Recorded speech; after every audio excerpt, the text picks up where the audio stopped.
Listo, entonces nuevamente buenas tardes. Vamos a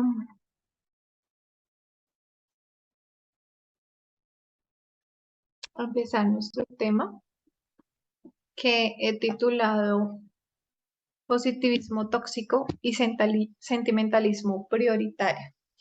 Para el desarrollo del tema, les voy a pedir el favor que participemos porque puse varias citas y quiero pues que me ayuden con la lectura.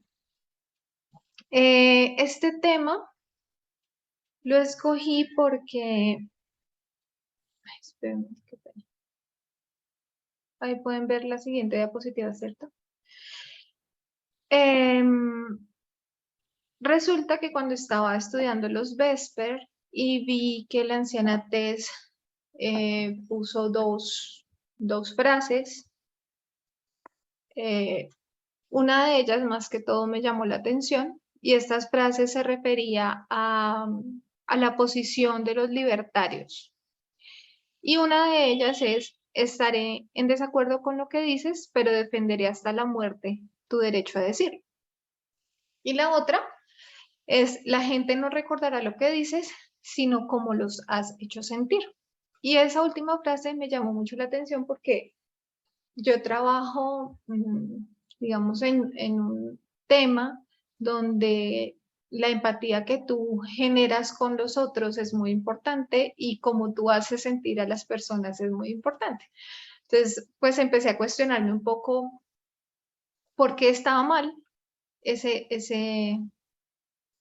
frase. La gente no recordará lo que dices, sino cómo los has hecho sentir. Y empecé a pensar un poco en ese tema de los sentimientos y cómo a veces se le da prioridad a muchos, más que a la razón o más que a ciertas verdades, se le da prioridad pues a esa forma en que yo hablo, o no al mensaje, sino cómo ese mensaje me hace sentir. Y bueno, para empezar entonces, ¿qué es el positivismo tóxico? ¿Tienen alguna idea de a qué se refiere esa frase o ese término, más bien?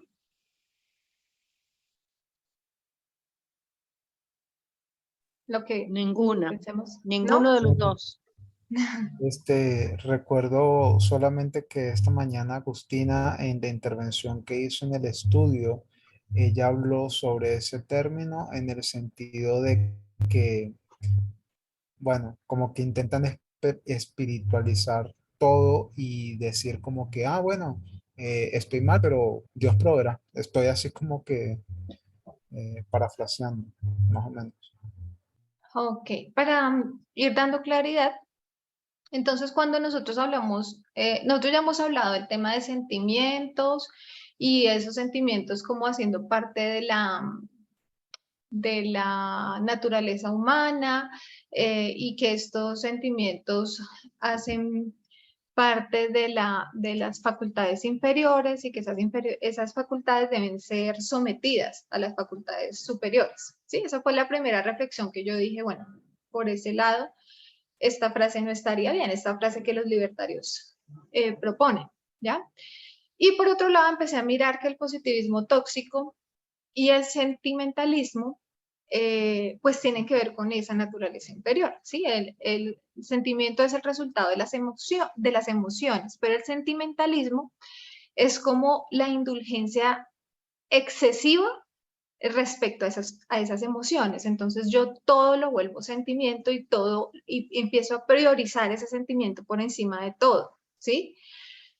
Y el positivismo tóxico es que además de priorizar ese sentimiento, o el tema de los sentimientos, lo que yo empiezo a hacer es relegar los sentimientos negativos, o los que podríamos decir que son negativos, y a priorizar los sentimientos que consideramos que son buenos o que me aportan. Entonces, el positivismo tóxico se refiere a forzar un estado de felicidad y optimismo. Hay un micrófono abierto. Y minimizar o invalidar las experiencias emocionales que no son tan favorables. Por ejemplo, un estado de ira profunda o un estado de tristeza, ¿sí? ¿Y por qué es tóxico? Porque sería tóxico pensar en, en querer o en fortalecer todo el tiempo la felicidad o el querer estar siempre bien. ¿Por qué sería tóxico eso? ¿Qué opinan? Mm, Porque ningún ser humano es una línea recta, digamos. Tenemos altas y tenemos bajas y tenemos que aceptarnos así. O sea, es imposible que una persona esté todo el tiempo en un mismo estado, digamos. Gracias, gracias. César. Este, Yo quería decir, bueno, dale, César. Listo. César y Cindy, ¿sí? ok, este, sí, yo entiendo. Bueno, lo que pasa es que aquí yo tengo una pregunta, porque, a ver, si yo voy más o menos en la misma línea de pensamiento, eh, entonces, significa que es tóxico porque la persona de alguna forma, como varía, porque nuestros estados varían, si tú no lo expresas, entonces esa es la razón por la que es tóxico, la no expresión de eso. No, Ok, es tóxico porque cuando tú quieres solo resaltar las emociones positivas, por ejemplo, estados de felicidad, de tranquilidad, de resiliencia, entonces cuando tú estás mal, lo que me dice el positivismo es, tú puedes, la felicidad depende de ti, tú eres capaz de lograr estar mejor, ¿sí? Y muchas veces las circunstancias que hay a mi alrededor, que era lo que hablaba esta mañana en el estudio de Nabel, no me permiten tener ese estado de felicidad porque realmente hay cosas que me están afectando y que me están haciendo daño, ¿sí? Entonces, ese positivismo tóxico lo que te invita es a que tú todo el tiempo te auto ayudes diciéndote, tú lo puedes lograr, si estás triste es porque no ves las cosas bonitas que hay a tu alrededor, porque no tienes ánimo para hacer las cosas si todas las circunstancias están dadas para que lo hagas. Entonces es tóxico porque a veces no es así, porque a veces yo necesito estar en estados de tristeza y necesito sacar mi tristeza y necesito llorar y necesito estar mal en algún momento, ¿sí? Y eso hace parte, por ejemplo, de un proceso de duelo, el llanto y el estar mal y el estar triste, ¿sí? dale gracias. Sí, eso era como que una duda que me había generado al principio. Vale. Cindy,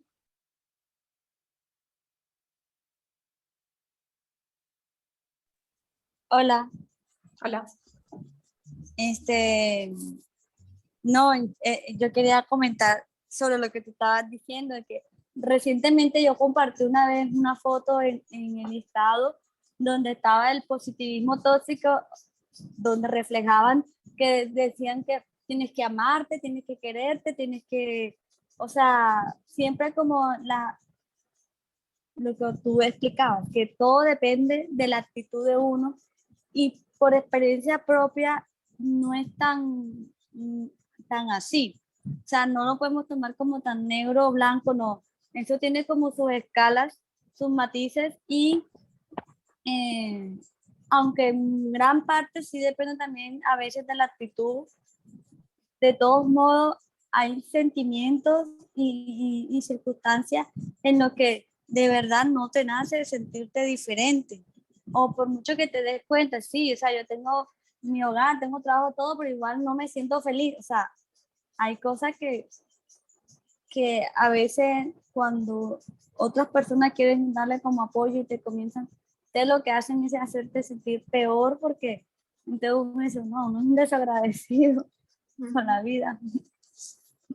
Sí, a eso iba, que a veces ese tema del positivismo tóxico lo que hace en vez de ayudarte, porque le echa la culpa a tu actitud, no a lo que está pasando, no a la circunstancia, sino a tu actitud, hace que tú te sientas más culpable, porque tras de que estoy sufriendo esta circunstancia, me echo la culpa porque no la puedo llevar de una manera más resiliente, por decirlo así, más emotiva o con más ánimo, ¿sí? Entonces, bueno, inicialmente entonces yo les comentaba que el estudio surge por el tema de la frase a la que hace alusión la anciana Tess, y es: la gente no recordará lo que dice, sino cómo los has hecho sentir, que es una frase como bandera de los libertarios. Entonces empecé a mirar cómo darle prioridad a los sentimientos, pues empezaba a generar como un daño, ¿sí? Pero eso no es algo nuevo. Cuando empecé a rastrear información sobre este tema, pues encontré algunos estudios que ya se han hecho y que hemos compartido, empezando por el de la naturaleza humana, donde les mencionaba que habíamos hablado que las facultades superiores son las que deben gobernar, y dentro de las facultades inferiores pues está precisamente las emociones y los sentimientos, que son las que deben ser gobernadas y no las que deben gobernar. Entonces, y tanto el positivismo tóxico como el sentimentalismo prioritario están en esa parte de la naturaleza humana, dentro de las facultades inferiores. Bueno, entonces, rastreando sobre el tema, no sé si recordamos, hay un estudio de Tamina que se llama Nuevo Corazón, creo que ella lo dio en un campal, si no estoy mal, y ella nos explicaba cómo el priorizar también los sentimientos, pues no era una obra que nos ayudara en el crecimiento para llevar a la acción bueno, ella nos explicaba, perdón, voy a retomar, ella nos explicaba que nuestros sentimientos y nuestros pensamientos se convierten en acciones, y nuestras acciones se convierten en hábitos, y nuestros hábitos se convierten en nuestro carácter, y que lo que nosotros vamos a llevar al cielo es nuestro carácter, pero que a veces nosotros nos quedamos solo en la primera etapa, en nuestros sentimientos, ¿sí? Entonces, cuando empiezo a mirar en cada una de las líneas, lo que encuentro es que siempre esa parte de los sentimientos ha sido la lucha que Dios ha tenido también que emprender con su pueblo, porque siempre nosotros como pueblo nos resistimos a razonar muchas veces el mensaje, sino que lo dejamos en esa parte nada más del sentimiento. Entonces, vamos a empezar a mirar en cada una de las líneas algunas citas como para ir hilando el tema, ¿sí? ¿Alguien me puede ayudar a leer esta cita? Leo. Gracias. Dice, espera. Satanás induce a las personas a pensar que porque han experimentado un arrobamiento de los sentimientos, están convertidas. Pero su vida no cambia, sus actos siguen siendo los mismos que antes.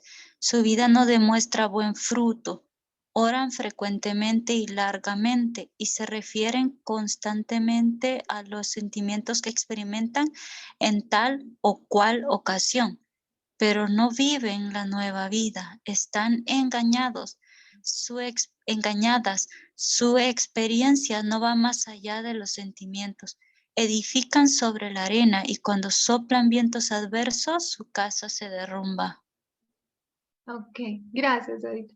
Entonces, acá lo que vemos, y quiero que quede claro, no estoy diciendo que los sentimientos o que tener sentimientos o que expresar los sentimientos sea malo, o que no estoy invitando a no ser empáticos, al contrario. Pero cuando nosotros estudiamos el tema de libertad e igualdad, lo que la anciana Tess nos decía es que no es que la libertad sea mala y la igualdad sea buena, sino que cuando estas dos chocan o una se quiere sobreponer sobre la otra, pues nosotros debemos priorizar la igualdad, ¿sí? Y sugiero que pasa lo mismo con el tema de los sentimientos, ¿sí? Porque nosotros debemos, además, no es solo sentirnos bien con el mensaje, no es solo o sentirnos mal porque una reprensión, sino que es ir más allá y poner por encima la razón, como lo hemos estudiado en la naturaleza humana, ¿ya? Voy a seguir con la de Moisés. César, ¿tienes levantada la mano?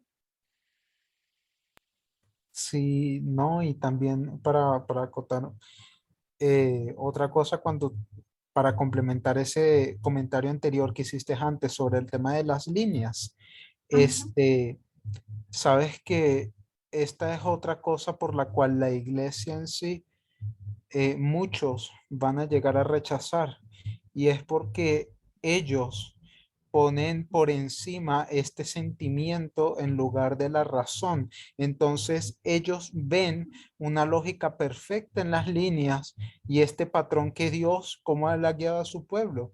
Y ellos saben que lógicamente es perfecto, pero es un mensaje que como ataca sus sentimientos, ataca lo que a ellos les gusta, ataca su posición, ¿ya? Entonces ellos no están dispuestos a ceder. Y es lo mismo que pasa, por ejemplo, con el tema de estos activistas de los derechos de los hombres, porque ellos rechazan el feminismo. Muchos de ellos, así como este señor del artículo de Vox, Max, ellos dicen, no, yo creo en la igualdad, sí, pero ellos no están dispuestos a ceder su posición completamente porque ese mensaje ataca directamente lo que son sus sentimientos, como eso los hace sentir a ellos y los rechazan de una vez. O sea, es terrible, ¿no? Esa situación y tiene que ver con todo lo del tema de la conversión y la naturaleza del hombre, como lo has dicho. Sí, y hay un artículo que me pareció súper interesante que quizás se los comparto ahorita en el grupo. Se llama, es de la BBC y dice, ay no mentiras, este no es, es otro momento. Dice, se llama, ¿por qué nos aferramos a lo que creemos aunque nos muestren hechos que lo desmientan? Y tomé algunos apartados que ahora voy a retomar en algunas citas que puse acá en la presentación, pero no, digamos que no son solo ellos, somos todos, porque y lo voy a explicar más adelante, cuando nosotros hablamos o cuando tomamos una postura y vemos que hay alguien que quizás la está atacando, nosotros no nos ponemos en una postura de escucha, sino que nos ponemos en una postura de ataque, ¿sí? Y no es algo que de pronto queramos hacer voluntariamente, sino que también tiene que ver con un funcionamiento cerebral y cómo yo activo mi sistema de defensa ante cualquier amenaza, ¿sí? Pero ya lo vamos a ir discutiendo. Si alguien me puede ayudar con la siguiente cita, por favor.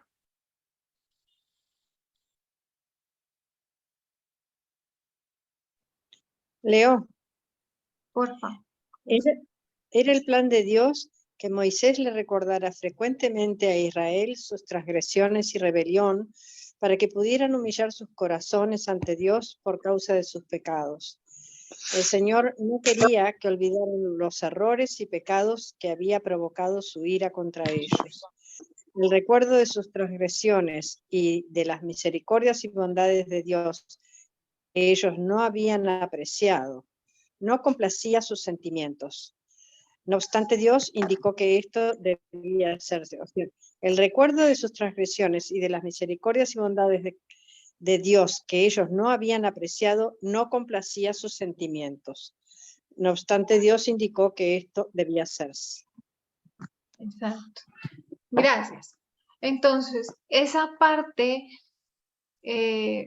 es la que nosotros debíamos ver, esa parte que duele y esa parte que cuando duele no es agradable y no es popular, y esa es la verdad que somos llamados a recibir. Y no es tan fácil precisamente por eso, porque duele, porque no complace mis sentimientos, ¿sí? Porque no es agradable para mí.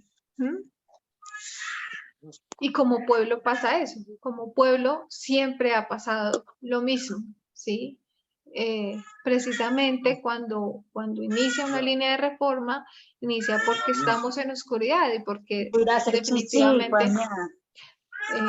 Cindy, tienes el micrófono prendido.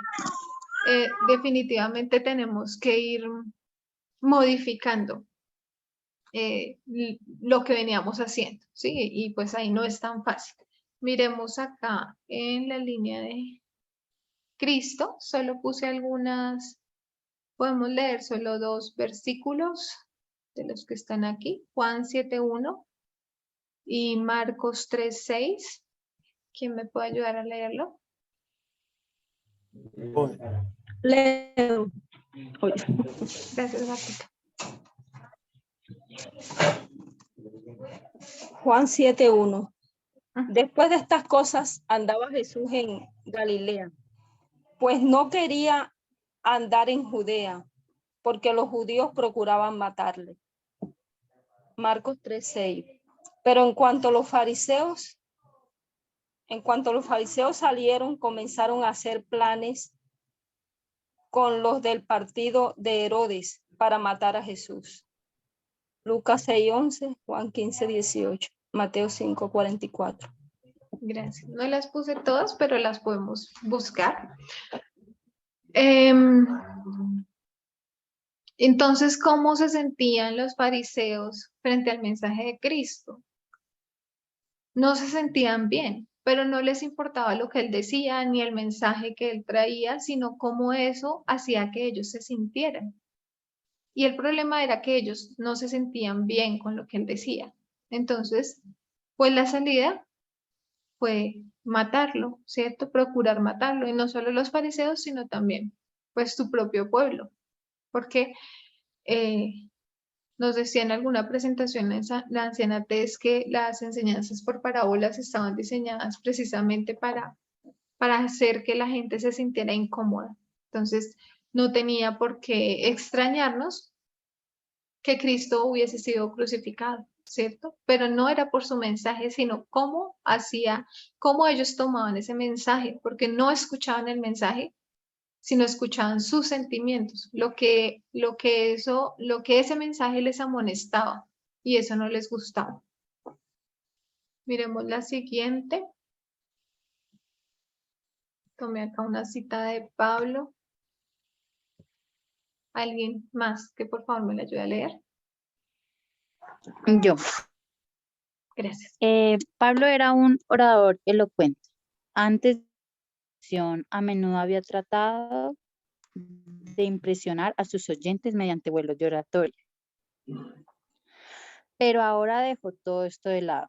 En lugar de entregarse a descripciones poéticas y representaciones fantasiosas de los sentidos y alimentar la imaginación, pero que no tocarían la experiencia diaria, Pablo buscó mediante el uso de un lenguaje simple llevar al corazón las verdades que son de vital importancia. Las representaciones fantasiosas de la verdad pueden causar un éxtasis de sentimiento, pero con frecuencia las verdades representadas de esta manera no proporcionan el alimento necesario para fortalecerte para las batallas de la vida. Las necesidades inmediatas, las pruebas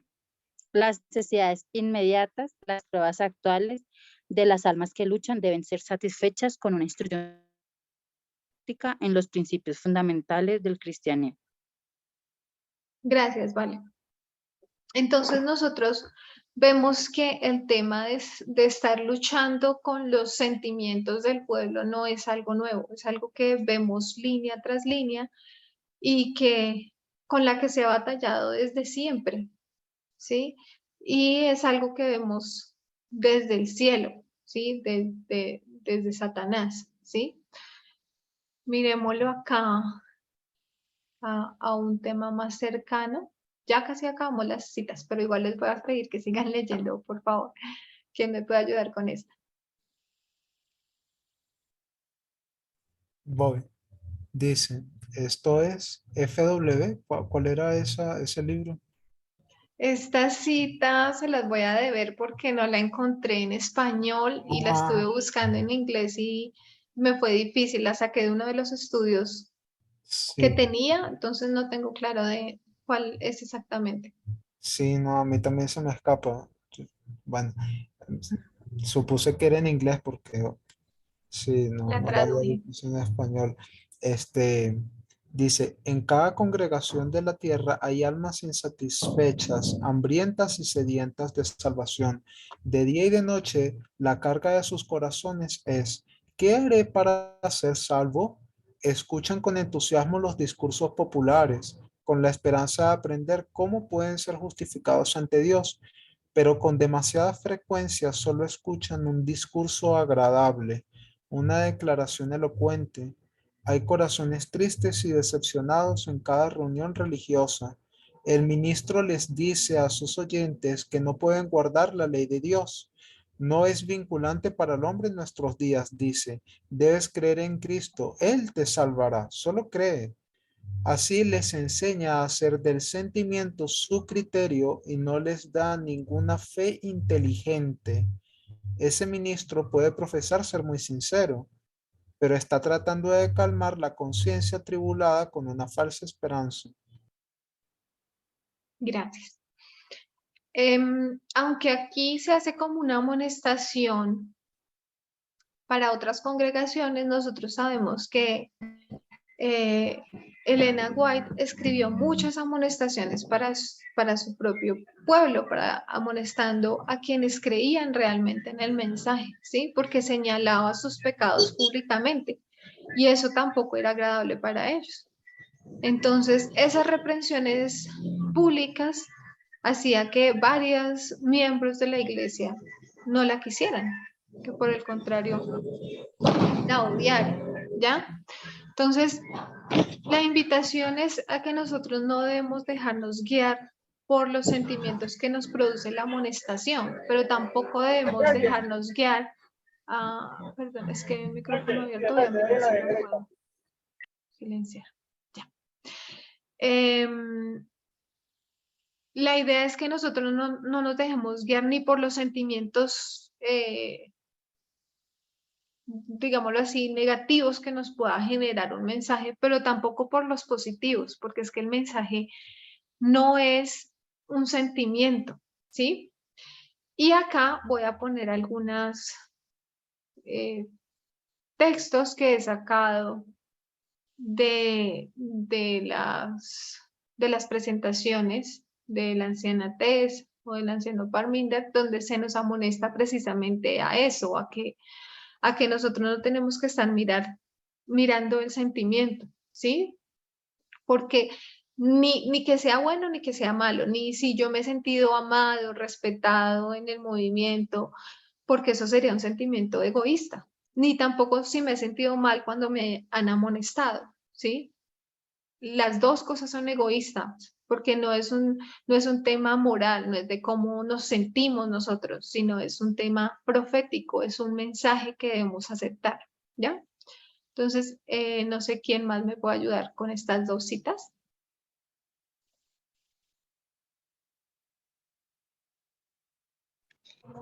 Si querés vuelvo a leer, no sé si hay alguien más. Sí, gracias, está bien.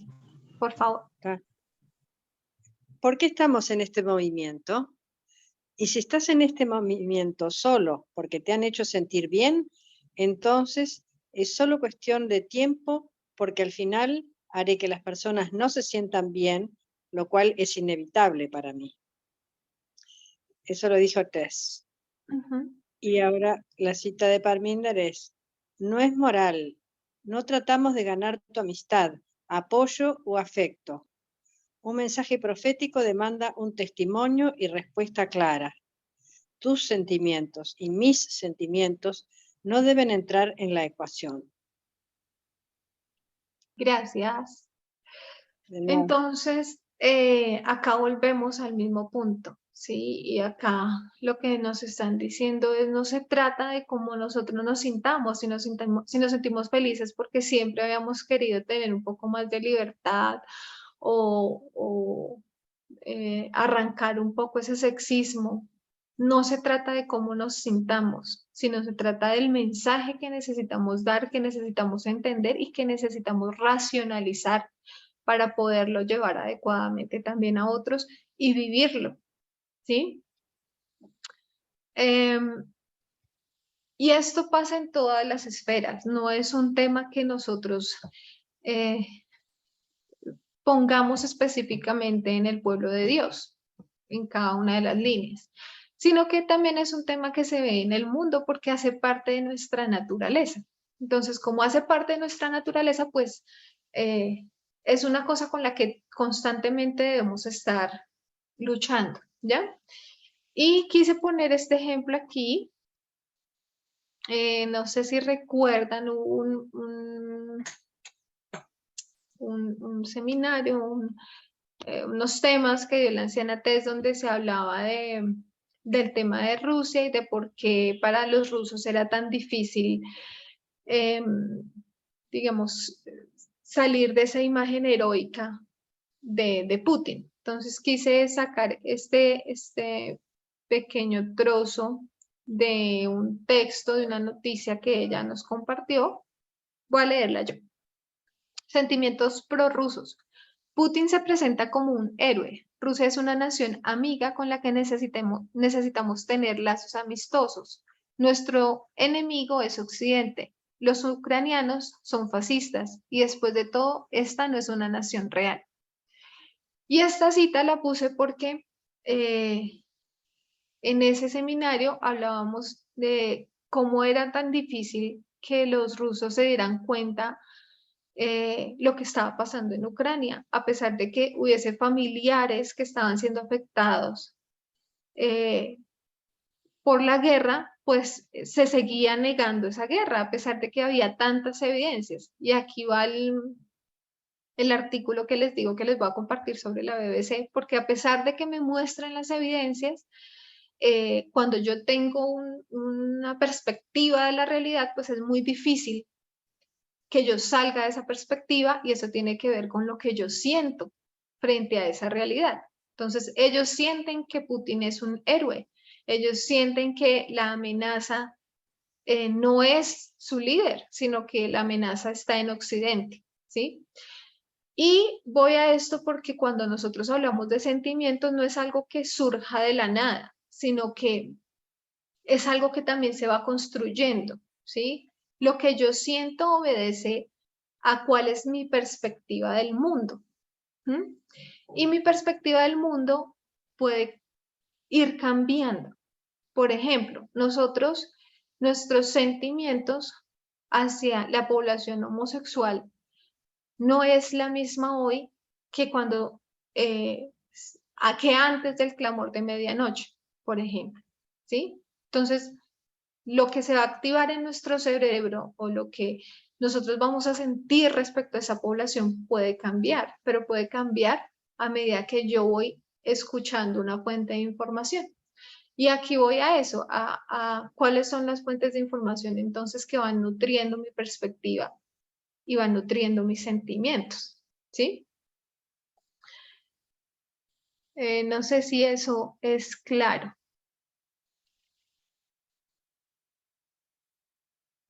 Sí.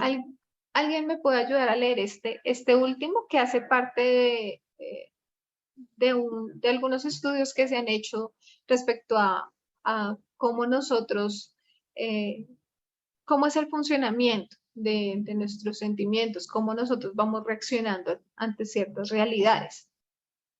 ¿Me pueden ayudar a leer?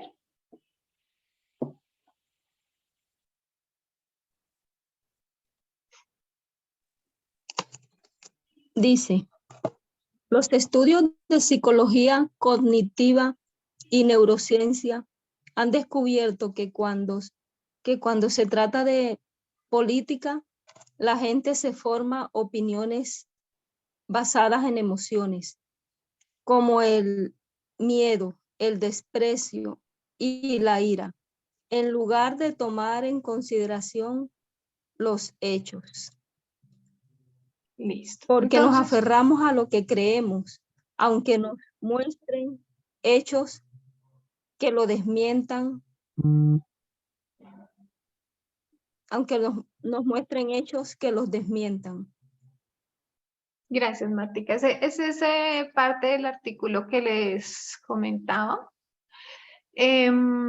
Entonces, lo que nos dice acá es que nosotros, a pesar de que nos muestren los hechos, nosotros seguimos formando nuestras opiniones respecto a las emociones que nosotros sentimos sobre esos hechos, ¿sí? Y es un poco lo que hablábamos sobre los sesgos, que también lo voy a tocar muy por encima ahora. Miremos, entonces, miremos esta otra. Esta no sé si está tan clara para que me puedan ayudar a leer. Leo. Dice, la visión del mundo, incluidas las creencias y opiniones, comienza a formarse durante la infancia, ya que uno socializa en un contexto cultural determinado. Esta visión se ve reforzada con el tiempo por los grupos sociales con los que la persona interactúa, los medios de comunicación que consume e incluso por el funcionamiento del cerebro. Influye en la forma en la que la persona se ve y en cómo interactúa con el mundo. Para muchas personas, un desafío a su visión del mundo se siente como un ataque a su identidad personal y puede hacer que endurezcan su posición. Gracias, Edith. Entonces, cuando nosotros vemos cómo también yo voy formando lo que voy sintiendo y mi percepción del mundo, vemos que también es una construcción que hace parte de la cultura y de mi historia de vida, ¿sí? Para mí, puede generar un sentimiento de ira el que alguien hable, por ejemplo, de sexismo el día de hoy. Pero ese sentimiento no estaba en mí hace algunos años, sino que hoy que soy consciente de ciertas cosas, que he nutrido mi visión del mundo con cierta información, hace que eso me dispare. Ya voy a hablar de las hormonas en el cerebro que disparan como ciertos acontecimientos. Entonces, cuando yo hoy hablo de sexismo, pues eso hace que yo me ponga en un estado de alerta y que mis emociones respecto a eso, mis sentimientos sean unos. Pero eso no pasaba hace algunos años, ¿sí? Antes yo toleraba episodios de sexismo con mucha facilidad y no alteraba nada en mí. Y mis sentimientos hacia esos episodios, pues no me generaban como estrés, ni ira, ni nada de eso, ¿ya? Entonces, a lo que voy es que todo esto tiene que ver mucho con las fuentes de información, porque mi percepción del mundo tiene que ver con eso, cómo yo veo el mundo, ¿sí? Y cuando eso se desafía, cuando esa visión del mundo se desafía, es que empiezan a luchar ciertos sentimientos en mí, ¿ya? Bueno, puse aquí algunas otras citas. Dice, nuestra cultura pop, hace parte de otro texto que estuve consultando, pone mayor énfasis en los sentimientos personales que en los valores personales, en la expresión cómo te sientes en lugar de hacer lo que crees que es profundamente correcto.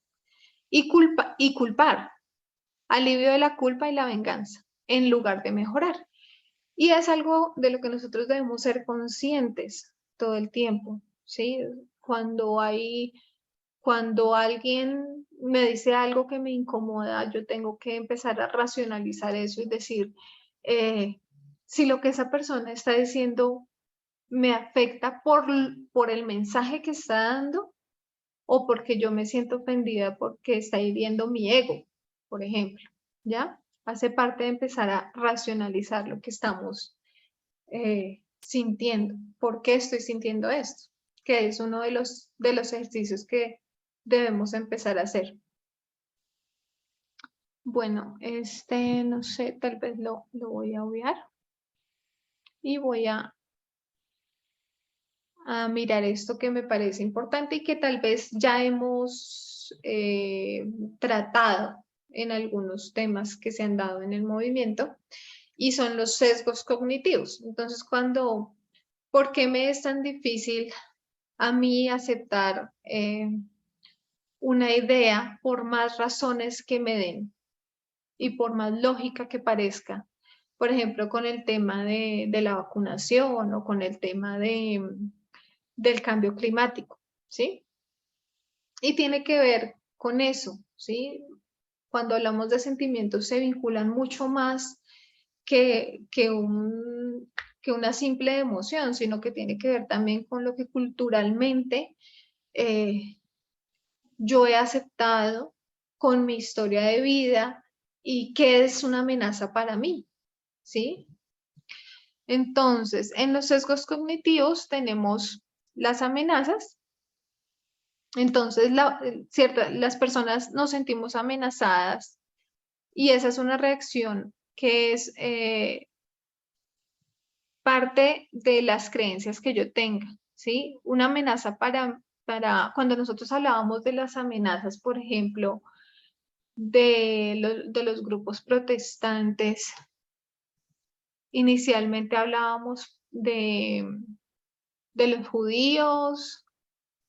¿Me recuerdan cuáles eran 3 grupos? ¿Recuerdan cuáles eran los otros 2? Del adventismo. Y ellos veían eso como una amenaza, ¿cierto? Pero hoy, ¿cuál es la amenaza? Hoy la amenaza no es la misma. O sea, que el hecho de que haya un adventista no es una amenaza, la amenaza ya es diferente. Entonces, depende de mi visión del mundo, ¿ya? Otro sesgo que nosotros podemos tener al momento de leer una realidad es el efecto rebote, y es que a pesar de que me muestren los argumentos, yo tomo esos argumentos y los volteo, es decir, es lo que pasa mucho con las teorías de conspiración, ¿sí? Entonces, si alguien dice que no está de acuerdo, si alguien dice algo con lo que yo no estoy de acuerdo, lo que voy a decir es que es un jesuita o que hace parte de una comunidad secreta, que son temas que nosotros ya hemos abordado.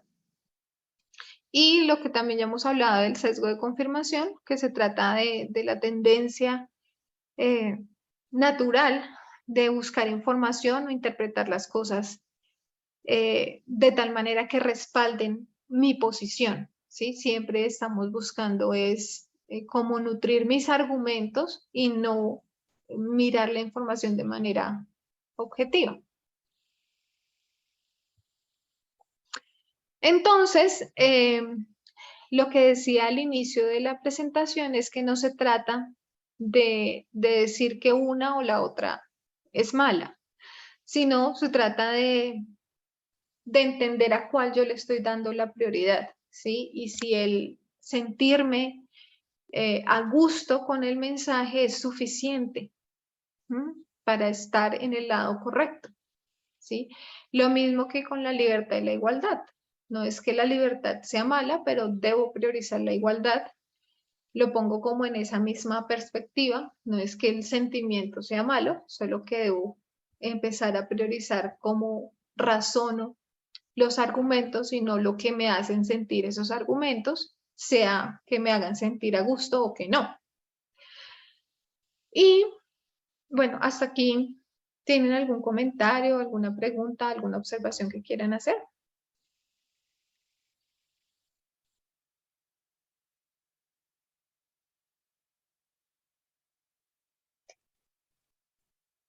¿Ninguno? Entonces, encontraba yo que también esto tiene que ver con un tema cerebral, ¿sí? Que no es solamente que yo sea terco y quiera siempre darle la razón o la prioridad más bien a mis sentimientos, sino que tiene que ver como con el funcionamiento del cerebro, porque en uno de los artículos que leía decía que el cerebro está diseñado pues para que busque más placer que estrés, ¿sí? Y encontraba esto que me parecía muy interesante y lo puse acá como la lucha entre la dopamina y el cortisol. Los dos son como sustancias, puede llamarlo sustancias, aunque en la definición de dopamina y eso me dicen neurotransmisores. Pero son como sustancias que... Perdón, Yesenia, Dime, Gracie. se fue la pantalla que decía dopamina y cortisol. Ok, voy a dejar de compartir y vuelvo a ponerla. A ver. A ver.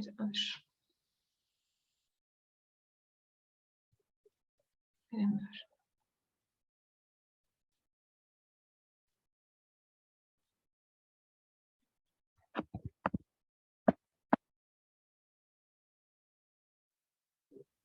¿Ahora la ven? No, sigue en la del cerebro, pero tú habías pasado Ok. a otra.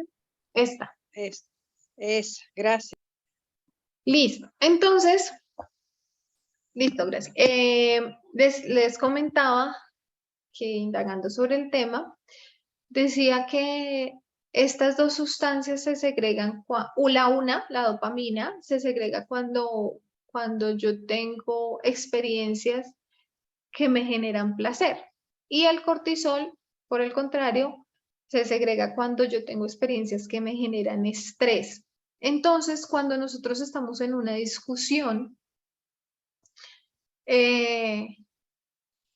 yo me pongo en sistema de alerta, ¿sí? Porque quiero tener la razón, ¿sí? Y quiero ganar esa discusión. Entonces, quiero que leamos un poquito esto, que hace parte de entender por qué a veces nos dejamos gobernar por los sentimientos. Y con esto no quiero decir que no sea nuestra responsabilidad, sino que al darnos cuenta de esto, podemos racionalizarlo y hacerlo más consciente para cada uno de nosotros. ¿Ya? Entonces, ¿quién me quiere ayudar a leer? Leo, si quieres otra vez. Gracias, Edith. Ok. De dopamina, ¿verdad? Y asimismo leo cortisol o solo una parte. Sí, las dos, por favor. Perfecto. Dice, dopamina, ganar un debate o una discusión desencadena un torrente de hormonas como la dopamina y la adrenalina. Al ganar una discusión, el cerebro nos provoca una sensación de placer que es similar a la que se tiene durante el sexo, la comida, los paseos en la montaña rusa.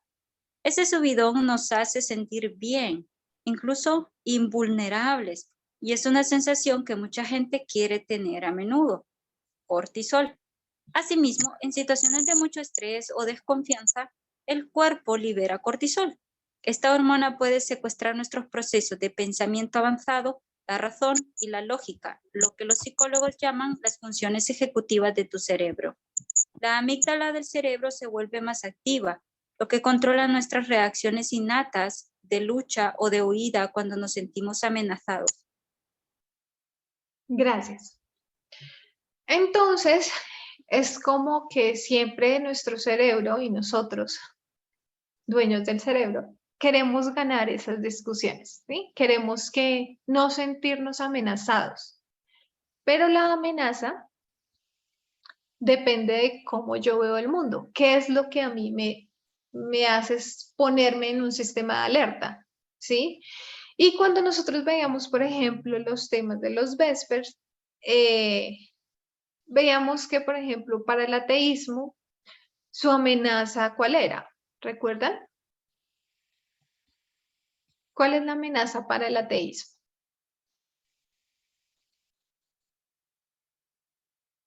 ¿La religión? La religión, el cristianismo, y del mismo lado se encontraba el feminismo. Y ellos ponen esas dos, voy a decirlo, corrientes de pensamiento en un mismo lado, y ese mismo lado es el que ellos llaman que no es racional, y hacen afirmaciones como que si ellos son ateos es porque tienen una elección racional y lo han decidido así, se han hecho preguntas y han llegado a esa conclusión, pero que si una persona es bautista o católica o musulmana, ellos dicen que simplemente es porque han heredado esa creencia, ¿sí? Que no la han racionalizado. Entonces, también quiero que analicemos rápidamente como que si eso realmente, si esos argumentos realmente son válidos, porque cuando nosotros hablamos de que no debemos ponerle tanta o que debemos racionalizar también lo que estamos sintiendo, qué nos genera una amenaza, qué hace que yo me ponga un sistema de alerta y empiece a segregar cortisol, porque cuando empiezo a segregarlo, pues empiezo a ponerme roja, a alzar la voz, a ser más contundente, porque me siento amenazada y siento amenazada no solo no mi argumento, sino mi identidad, lo que yo soy. Eso hace que yo tenga una respuesta emocional, ¿ya? Entonces, si nosotros decimos, ok, entonces quiero tener un argumento un poco más racional, quiero revisar un poco más si mis argumentos están yéndose solo a lo emocional y a los sentimientos, miré que hay algunos consejos para empezar a evaluar esos argumentos y que nuestros argumentos realmente tengan el piso y el soporte que deben tener, que es lo racional. Y cuando estudiaba esto, entonces veía que cuando nosotros hablamos de argumentar racionalmente, hay muchos estudios sobre el tema y hay muchas como premisas para poder dar argumentos sólidos y válidos. Pero quise tomar estos tres para que los revisemos un poco. Y entonces cuando nosotros queremos argumentar algo desde la razón, debemos tener cierta coherencia entre la causa y el efecto. Eso es como lo primero. Y también nosotros, tanto para evaluar nuestros argumentos como para evaluar los argumentos de los demás, debemos tener como unos ítems en cuenta. Entonces, uno es la suficiencia. Y esa suficiencia hace relación a tener apoyo suficiente para llegar a una conclusión, ¿sí? Que es lo que hemos hecho nosotros, por ejemplo, como movimiento para llegar a conclusiones revisando mucho tema histórico, ¿sí? Muchos eventos históricos, ¿sí? Entonces, tener la suficiente argumentación para poder llegar a una conclusión. Relevancia, cuando yo voy a argumentar, tengo que tener en cuenta que los elementos que yo estoy poniendo en juicio o como argumento, tienen que estar relacionados con la conclusión que yo voy a dar, ¿sí? Y no estar saliéndome del tema, sino enfocarme en el tema y dar los argumentos correspondientes a ese tema. Y aceptabilidad, que es el tercero, que se refiere a que esos argumentos deben ser aceptados como por una persona que sea experta en el tema y que haya como cierta coherencia entre los expertos del tema frente a esa premisa que yo estoy dando, ¿ya?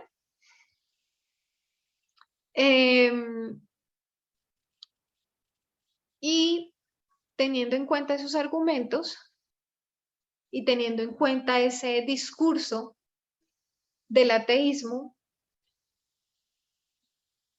que se basa en que sus argumentos son muy racionales y que por el contrario, el feminismo, perdón, y la religión se basan en argumentos que son más emocionales. Recordé un texto que ahorita estaba citando César. A ver, me parece acá.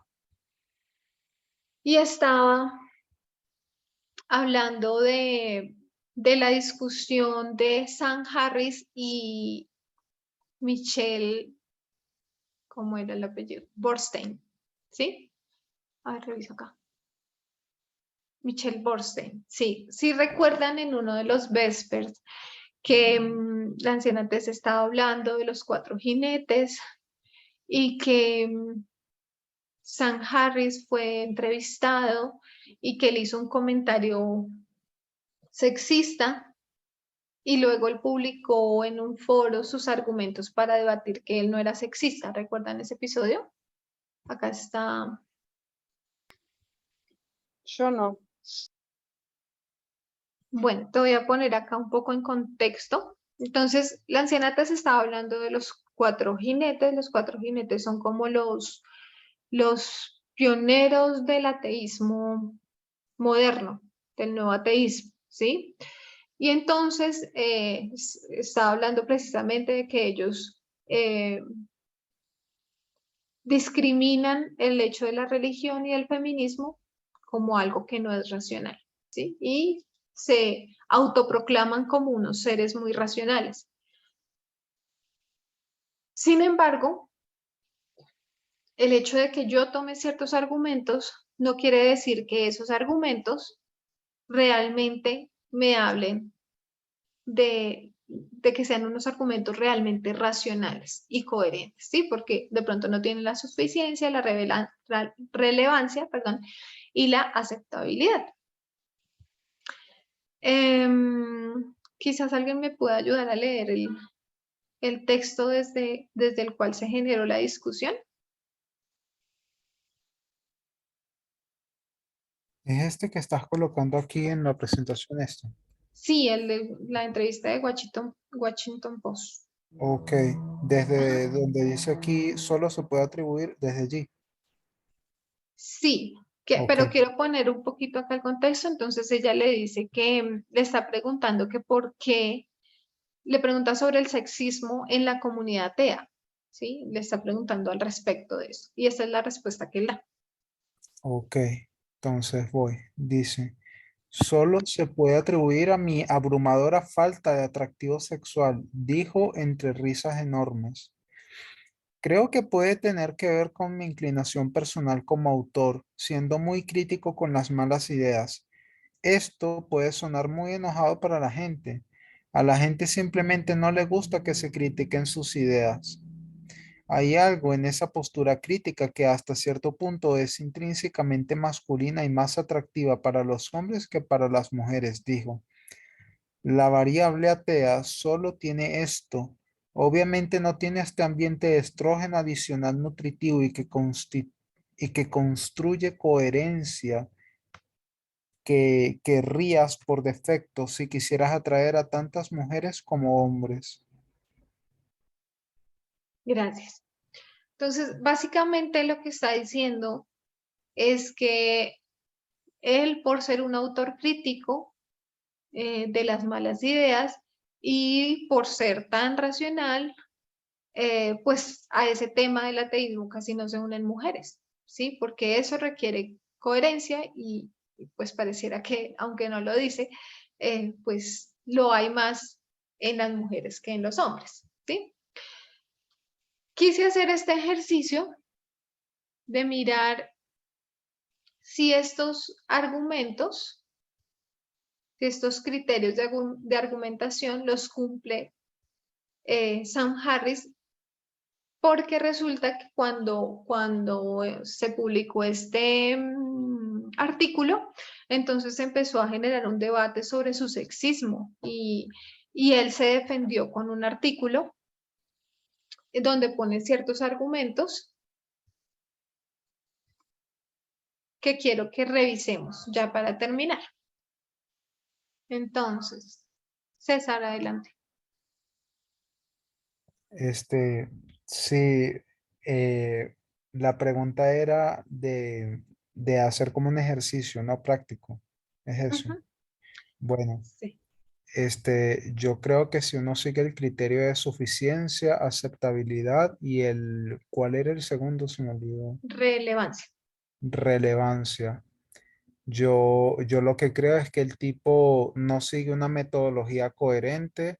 O sea, él mismo dice que él es ateo y que los ateos son lógicos y coherentes consigo mismo y tal, y que siguen una metodología estricta, etcétera. pero entonces ellos al final se vuelven hipócritas porque realmente ese argumento no cumple con ninguno de esos criterios que son muy lógicos, ¿no? Aceptabilidad, suficiencia y relevancia. A ver, por ejemplo, él dice, o sea, en paráfrasis, lo que él dice es lo siguiente. Bueno, yo soy hombre y el hombre es lógico y la mujer es mujer y la mujer es emocional, así que por lo tanto, eh, em, la comunidad atea y la comunidad científica no puede ser atractiva para las mujeres porque es algo que es ajeno a la naturaleza de ellas mismas por ser mujeres. Me parece que eso es como tipo, no sé, me parece de verdad que es un argumento bastante tonto, bastante, no sé cómo decirlo, muy bajo.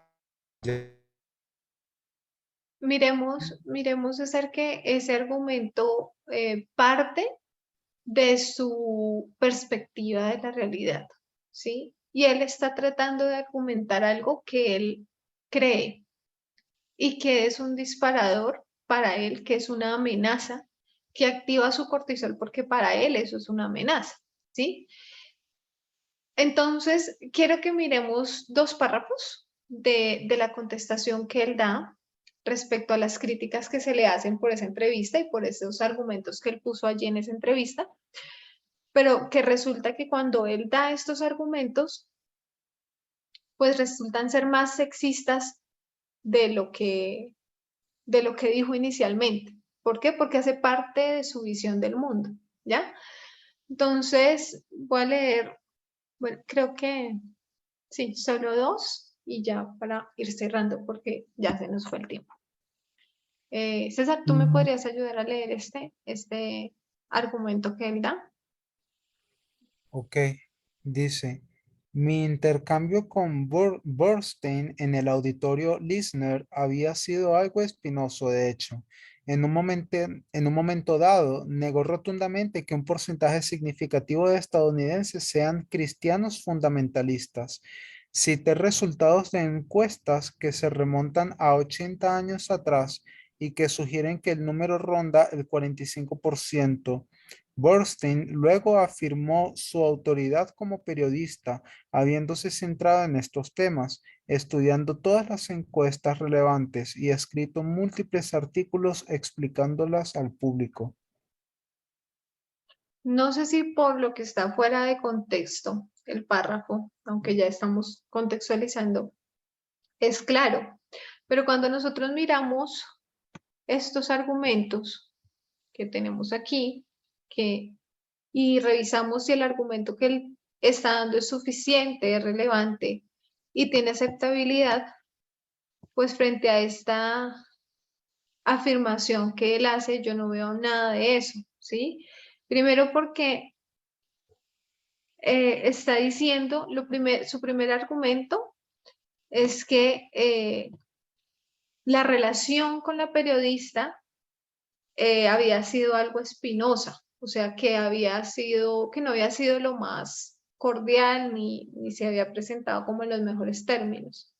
Y esto no tiene relevancia para la discusión que se está dando. O sea, si ellos tenían buena relación o no, no tiene relevancia con que él sea sexista, ¿sí? Porque la acusación de la que él se está tratando de defender es que él es sexista. Y si él se la llevó bien o no con ella, no tiene relevancia para asumir su responsabilidad de las palabras que él dijo, ¿sí? Enseguida, él empieza a citar algunas cifras, apelando como a su rol de hombre racional y diciendo que ella pues no había aceptado eso y que ella se negó rotundamente a aceptar las cifras. Vuelve a su sesgo cognitivo, diciendo que las mujeres son más emocionales y que él sí está presentando algunas cifras, ¿sí? Y estos argumentos pues no tienen, no muestran una causa y un efecto. Esto que él está diciendo no tiene nada que ver con el hecho de que él sea sexista, ¿sí? No está yéndose por otras ramas para tratar de confundir el verdadero argumento que debería estar dando, y es porque él dijo eso, porque él cree que las mujeres son menos críticas, menos racionales que los hombres, ¿ya? ¿Alguien ve algo adicional?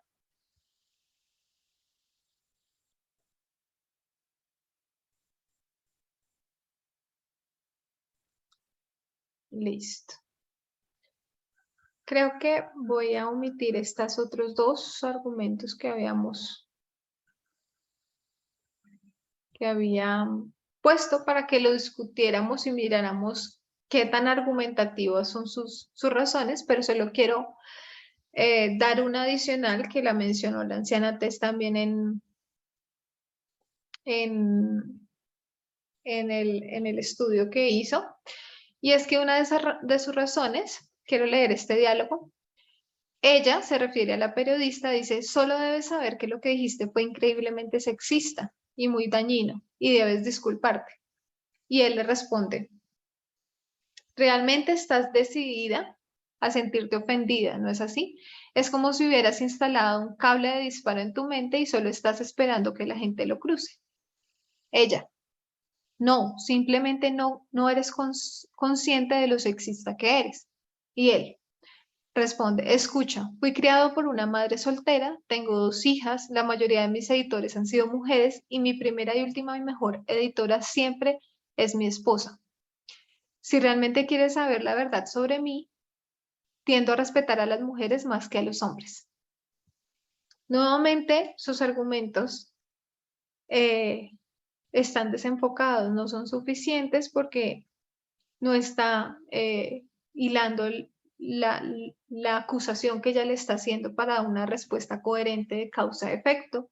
No son relevantes, no es relevante si él fue criado por una madre que era soltera o no era soltera, y desdibuja pues los argumentos en victimizarse, en decir pues que él siempre ha respetado a las mujeres y que las editoras de él han sido mujeres.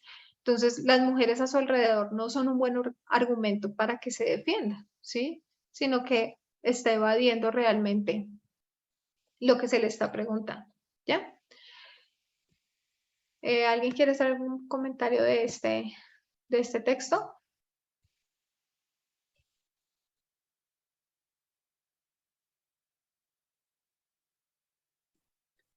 Listo.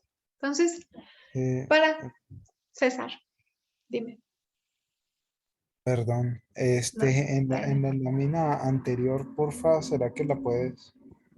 Y es que, o sea, a ver, en este último, o sea, en este último párrafo, donde él habla las razones del por qué él no es tan sexista como ella dice que él es, creo que, o por lo menos yo, o sea, lo acepto.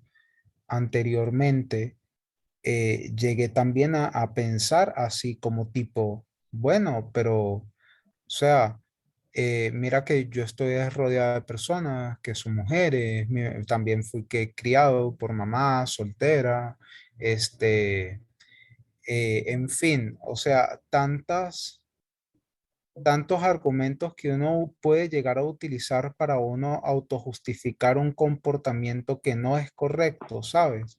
Y, y digamos, es como un autoengaño. Realmente es como una persona que no entiende su verdadera posición y que utiliza este tipo de hechos de la vida diaria como para decir, ah, pero mira, yo no soy tan malo como tú dices que yo soy, pero realmente la pregunta no es si tú estás rodeado o no de mujeres, la pregunta es entonces cómo tú tratas a esas personas, ¿ya? ¿Entiendes? Entonces, cuando ya tú vas allí, ya estás tocando la raíz del problema y a eso es a donde va la anciana Tess, ¿ya? Sobre este tema tan profundo como es lo de la misoginia, cómo tú tratas a esas personas que te rodean, principalmente mujeres, porque no es el todo de que haya sido o no criado por una madre soltera que es sufridora, trabajadora, no, eso no es el todo, sino cómo tú tratas a esas personas a tu alrededor. Y esa última Exacto. parte fue o es realmente abre los ojos, ya es así, abre los ojos Y nada, es eso. Gracias, Jessy, César. Dime. me hizo recordar eso que dijo César como el argumento, por ejemplo, de cuando las personas, los hombres dicen yo apoyo, por ejemplo, al feminismo o a las feministas, ¿por qué? Porque yo tengo hijas, porque yo tengo hermanas, porque no quiero que les pase nada, por esto. Entonces vienen a poner esas excusas como tengo que tener familia, tengo que tener parientes o amigas o novia, persona, para yo poder reaccionar. Por lo mismo, porque no entienden la profundidad de esto. No se trata de si es mi familia o no. Se trata de una mujer, se trata de las mujeres en el mundo. Entonces, siendo algo similar, ¿no? Poniendo algo como excusa, simplemente como lo has dicho en todo el desarrollo de tu clase, apelando a los sentimientos, a este tipo de sentimientos que realmente no traen un argumento, no entienden la raíz del problema o del asunto en sí. Así es. Sí, y me parecía tan interesante también porque es como un llamado de atención para nosotros también, ¿sí? Porque nosotros debemos aprender a argumentar desde la razón también, ¿sí? No desde el corazón, no desde que yo amo este mensaje y me gusta que se esté hablando de feminismo. Esa no es la razón la que nos debe mover, sino cuáles son los argumentos reales, ¿sí? Y veía eso también, lo que ustedes mencionaban, es un tema de el que se, o ellos, y en este caso Sam Harris, que se autoproclama ser tan racional, pues también es víctima de su cortisol y también es víctima de, de dejarse llevar por la emoción y de dejarse llevar por lo que él considera una amenaza, que es el feminismo. Entonces, apelando a dar algunos argumentos que para él eran válidos. Un segundo que hay un micrófono abierto y no me permite silenciar.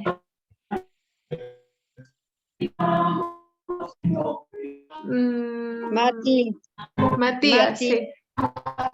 Mati, tenés tu micrófono abierto, Mati.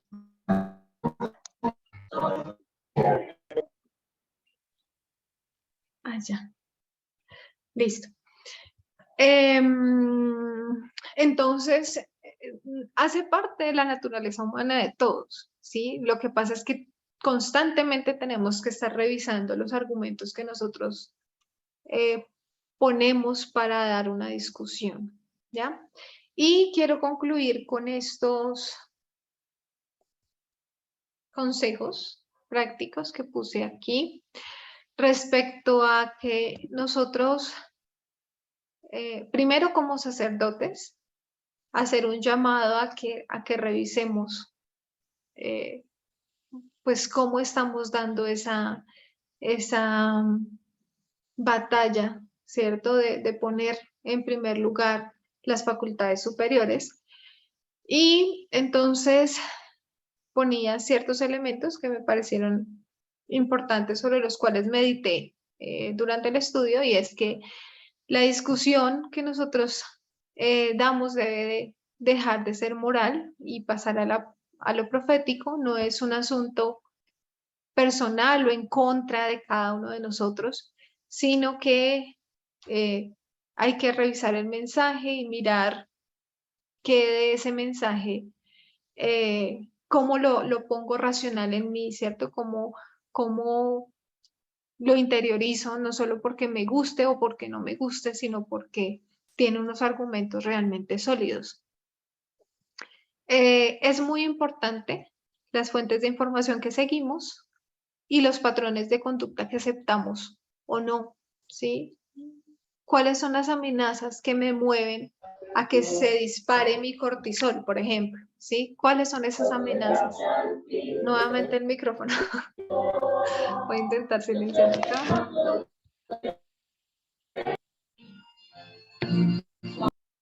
Ya. Listo. Entonces, porque si nosotros no hubiésemos tenido este mensaje, posiblemente lo que nosotros veíamos como amenaza personal serían otras cosas hoy en día. Entonces es fundamental las fuentes de información que consultamos y cómo nutrimos nosotros esos pensamientos y esa cultura que se va generando en nosotros, ¿ya?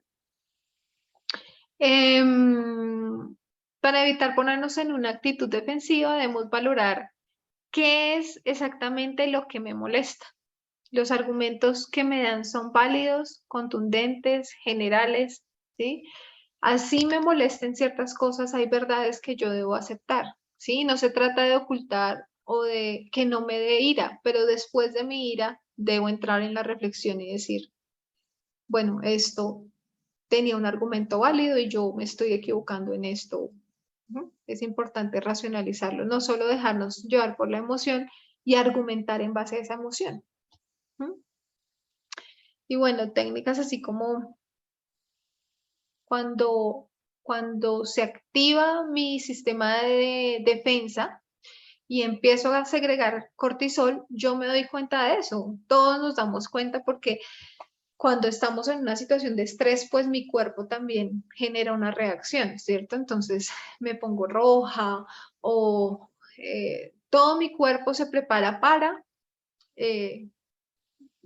responder ante ese estímulo que llegó a mí. Entonces es importante hacer ciertas pausas y realmente revisar si debo prepararme para la pelea o por el contrario, empezar un proceso como de auto serenidad, de empezar a yo misma o yo mismo empezar a reflexionar sobre lo que realmente me está afectando, ¿ya? Y ya a nivel de sacerdotes, pero también para llevar el mensaje, pues tenemos que revisar los argumentos que estamos dando, porque tal vez para nosotros es fácil dentro de nuestro grupo dar por cierto ciertas premisas, ¿sí? Pero cuando nosotros vamos a llevar el mensaje a otros, hay que desglosarlo y realmente llevar argumentos que sean contundentes, ¿sí? Que sean, que cumplan como con los 3 elementos, ¿sí? Como que sean realmente sólidos para poder empezar a desdibujar esos conceptos que tenemos y que es lo que realmente ha hecho este mensaje en nosotros, ¿cierto? Nos ha mostrado argumentos tan sólidos que nosotros hemos decidido cambiar nuestra perspectiva. Y eso no es una tarea fácil, ¿ya? Entonces, como ya personas que vamos a llevar el mensaje, debemos presentar las cosas de forma que no sea conflictiva para que la persona pueda evaluar la nueva información sin sentirse atacada. Sin insultar o sugerir que son ignorantes o que están mal informados, no atacar a la persona, sino realmente dar los argumentos que se requieren, ¿sí? Así eso también pues me genere a mí ansiedad u otras emociones, pues tengo que presentar los argumentos de una manera muy sólida. Y en lugar de atacar, entonces hay que intentar hacer preguntas que lleven a las personas a cuestionar lo que están creyendo, ¿sí? Sin atacar a la persona, pero sí llevarla como una reflexión. Y eso es lo que va a hacer que realmente nosotros podamos cambiar la perspectiva de alguien, ¿sí? Realmente son nuestros argumentos. No es coger a las emociones de las personas porque eso va y viene, pero los argumentos sí van quedando, ¿ya? Bueno, entonces eso era lo que les quería compartir. No sé si tienen alguna pregunta o algo que quieran adicionar, mencionar, alguna reflexión.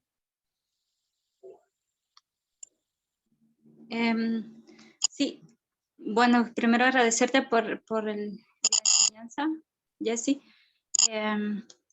Y nada más solamente quería compartir ahorita que estás diciendo las palabras finales. un consejo que compartieron conmigo recién, y es respecto a, por ejemplo, si tú te fijas en 2020, mayo del 2020, después creo que fue en diciembre de ese mismo año, Parminder comenzó con sus estudios de metodología, o si alguien me corrige fue antes, pero sé que fue en 2020. Entonces, desde entonces, el consejo que se me dio fue, repasa siempre, desde mayo del 2020, repasa los estudios de test, porque es el mensaje del tercer ángel, o sea, es el mensaje que tenemos que tener sólido desde entonces hasta los Vespers, repasarlos muy bien.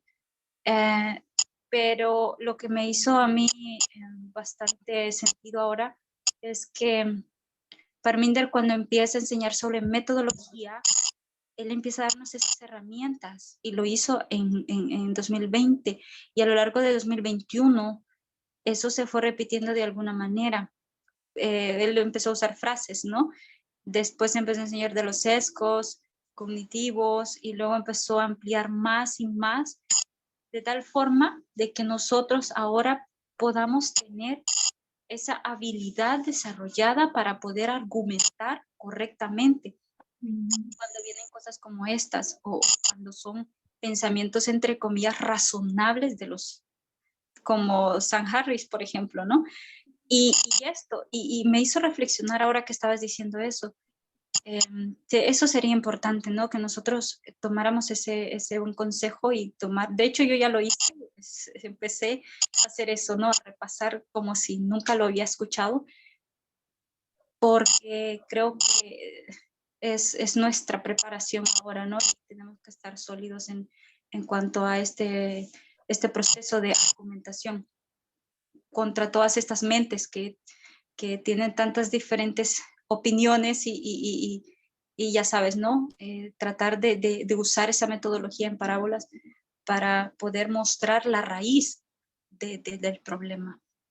Solamente quería decir eso. Gracias, Edita. Sí, muy, muy valioso tu aporte. Es importante para todos volver a revisar y seguir estudiando cada día. Gracias. ¿Alguien más? Sí, yo, perdón, pero justo No, no te preocupes. se me cayó el celular en lo último que estabas hablando, que ahora Edita está comentando, pero yo no pude oír nada porque se me cayó y lo traté de agarrar y apreté y se bajó el volumen, entonces me perdí todo el último comentario que después comentó Edita. Si pudieras más o menos resumirlo, te agradezco. Bueno, yo estaba hablando de algunos consejos. Ay, se me va a apagar el computador. De algunos consejos. Permítanme, voy a dejar de compartir pantalla. Bueno, de algunos consejos respecto a cómo nosotros debemos argumentar, ¿sí? Y que cuando nosotros hablamos de pronto en nuestros grupos, es fácil generar ciertas premisas, pero que cuando vamos a ir a hablar con otras personas o cuando estamos en nuestro círculo cercano, no es tan fácil razonar con esas personas, y a veces no es porque solamente ellos tengan sesgos cognitivos, sino también porque nosotros no tenemos la habilidad de argumentación como debe ser. Entonces Edita hacía el aporte de la revisión nuevamente de los estudios que se han hecho desde 2020. Edita, ¿me corriges? Desde mayo de 2020, para poder retomar todos estos elementos que nos han ido dando los ancianos desde ya hace bastante tiempo. En resumen. Ese es el resumen. Perfecto. Muchísimas gracias.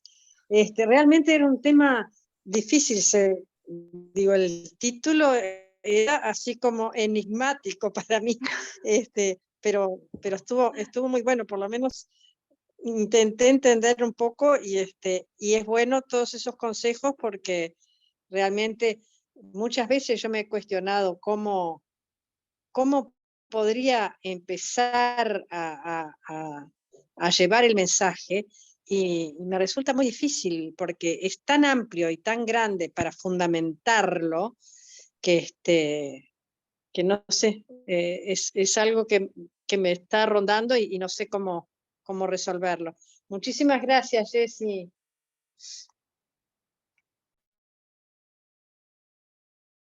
Ay, perdónenme, me tocó, estoy acá con el computador portátil corriendo de un lado para el otro porque se me iba a apagar.